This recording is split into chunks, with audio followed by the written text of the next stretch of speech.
हैं punjabkesari.com और मैं हूं आपके साथ कोमल पवार। कोलकाता के आरजेकर रेप एंड मर्डर केस के दोषी संजय रॉय की सजा को लेकर खूब चर्चा हो रही है। करीब 5 महीने बाद सोमवार 20 जनवरी 2025 को कोलकाता की सियालदह कोर्ट ने महिला ट्रेनी डॉक्टर के साथ रेप और हत्या के दोषी संजय रॉय को उम्र कैद की सजा सुनाई है। कोर्ट का यह फैसला आने के बाद इस बात की चर्चा होने लगी है कि ऐसे जघन्य अपराध के लिए दोषी को फांसी क्यों नहीं दी गई। बंगाल की मुख्यमंत्री ममता बनर्जी ने भी इस पर नाराजगी जताई है और अब उन्होंने ट्रायल कोर्ट के फैसले के खिलाफ हाई कोर्ट का दरवाजा खटखटाया है। सियालदह कोर्ट के एडिशनल सेशन जज अनिर्बन दास ने सुनवाई करते हुए पुलिस और अस्पताल प्रशासन की मामले में लापरवाही बरतने के लिए खूब फटकार लगाई। उन्होंने पुलिस अधिकारियों पर संजय रॉय को पैम्पर करने और उसके फोन के साथ छेड़छाड़ करने की आशंका को लेकर आरोप लगाए हैं। उन्होंने कहा कि पुलिस और हॉस्पिटल की लापरवाही की वजह से दोषी बचता रहा। हालांकि जज ने संजय रॉय को सजा सुनाते हुए ये कहा कि उनकी ड्यूटी क्रूरता से क्रूरता का मैच करना नहीं, बल्कि ज्ञान, करुणा और गहरी समझ के माध्यम से मानवता को ऊपर उठाना है।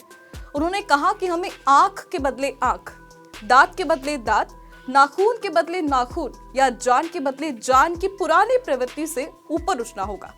जस्टिस दास ने कहा कि ये केस मौत की सजा के लिए रेयरेस्ट ऑफ रेयरेस्ट के लिए कठोर आवश्यकताओं को पूरा नहीं करता है। अब यहाँ जान लेते हैं जो जज ने इस शब्द का इस्तेमाल किया है, रेयरेस्ट ऑफ रेयर, इसका अर्थ क्या है। कानून में रेयरेस्ट ऑफ रेयर शब्द का उपयोग उन मामलों के लिए किया जाता है जो इतने जघन्य और भयंकर होते हैं कि उन पर मौत की सजा दी जाती है। ऐसे मामलों में अपराधी के कर्मों की गंभीरता, पीड़ित के प्रति अपराध का भयानक स्वरूप और समाज पर इसके प्रभाव को ध्यान में रखकर किया जाता है। भारतीय दंड संहिता के तहत मौत की सजा केवल उन्हीं मामलों में दी जाती है जिन्हें अदालत रेयरेस्ट ऑफ रेयर मानती है। सरकार और न्यायपालिका का मानना है कि मौत की सजा केवल ऐसे अपराधों में दी जानी चाहिए जो अत्यंत विकृत, निरंतर अपराधी के चरित्र को दिखाने वाले और समाज के लिए बेहद खतरनाक है। बता दें कि भारत सहित अमेरिका, जापान, चीन और अरब देशों के अलावा 52 देशों ने मृत्यु दंड का प्रावधान बरकरार है। वहीं 140 देशों में मौत की सजा को समाप्त कर दिया गया है। हालांकि जज ने सुनवाई करते हुए आगे कहा कि हमें पीड़िता के माता पिता के दर्द और दुख का ख्याल है और उस दुख को कोई भी सजा पूरी तरह से सांत्वना प्रदान नहीं कर सकती। कोर्ट का कर्तव्य ऐसी सजा सुनाना है जो उचित और स्थापित कानून सिद्धांतों के अनुसार हो। कोर्ट को जनता के दबाव या भावनात्मक अपीलों के आगे झुकने के प्रलोभन से बचना चाहिए। इसके बजाय ऐसा फैसला दिए जाने पर फोकस करना चाहिए जो कानूनी प्रणाली की अखंडता को कायम रखता हो और न्याय के व्यापक हितों की पूर्ति करता हो।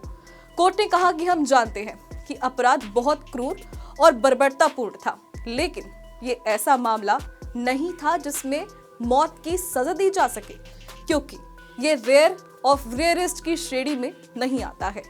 उन्होंने कहा कि जब सजा सुनने की बात आती है तो कोर्ट जनता की भावनाओं के साथ नहीं बह सकता है।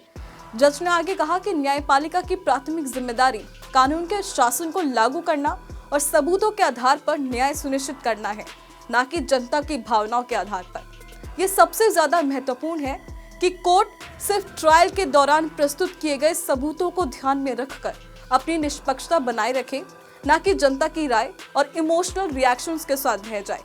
जस्टिस अनिर्बन दास ने कहा कि हमें इस पर भी ध्यान देना होगा कि दोषी का कोई पिछला क्रिमिनल रिकॉर्ड नहीं है। अब इस फैसले को लेकर लोगों में काफी गुस्सा देखा जा रहा है। सोशल मीडिया, विपक्षी पार्टी लगातार कोर्ट के फैसले पर अपना रोष प्रकट कर रही है और इस सवाल कर रहे हैं क्या ये पूरा इंसाफ मिला है। बहरहाल यहाँ एक सवाल आपके लिए, आप कोर्ट के इस फैसले पर क्या सोचते हैं? हमें कमेंट सेक्शन में कमेंट कर जरूर बताएं। देश और दुनिया की खबरों के लिए देखते रहें punjabkesari.com।